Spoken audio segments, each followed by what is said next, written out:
Господин полковник, я что-то нашел. C'est une attaque! Une attaque! Vite, vite, dépêchez-vous! 让我安静点，我现在不能帮你们。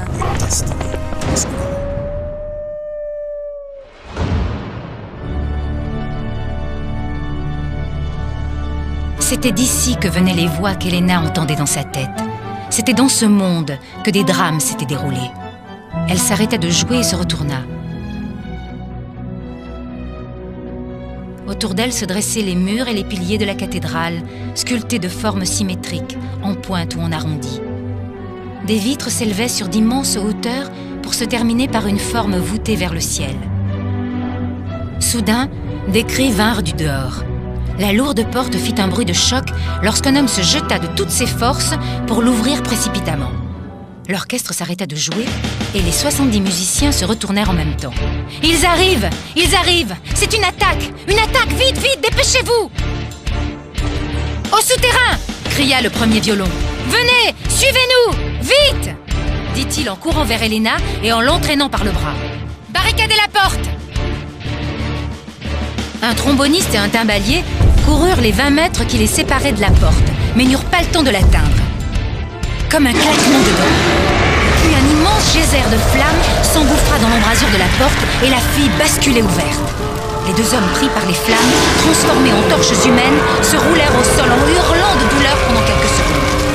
Derrière la porte se tenait une bête immense, effrayante, à la peau reptilienne et à la tête anguleuse, avec de grands yeux noirs au-dessus d'une mâchoire énorme. Prêts en avant! Montée sur son dragon, se tenait Sa Majesté Teresa Wagner, redoutable reine du monde des brouillards et compagne du seigneur Marx Igor, maître des âmes et des fantômes. « Attrapez-les tous! Ne les laissez pas s'enfuir !» cria-t-elle aux soldats. « Essayez de ne pas les tuer! Ils me seront utiles vivants !» Les musiciens s'étaient précipités dans l'aile gauche de la cathédrale et se bousculaient pour entrer dans la sacristie.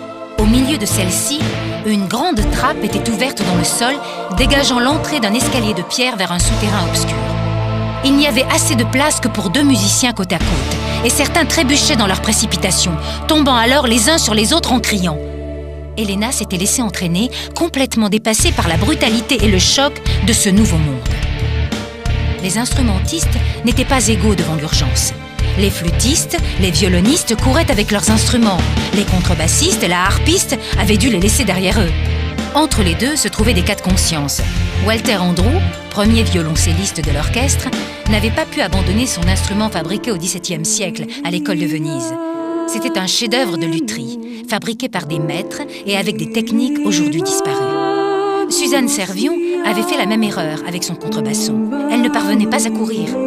Une ombre passa au-dessus de leur tête. Ils trébuchèrent et tombèrent à plat ventre, pris dans les mailles d'un filet lesté sous lequel ils ne pouvaient plus bouger.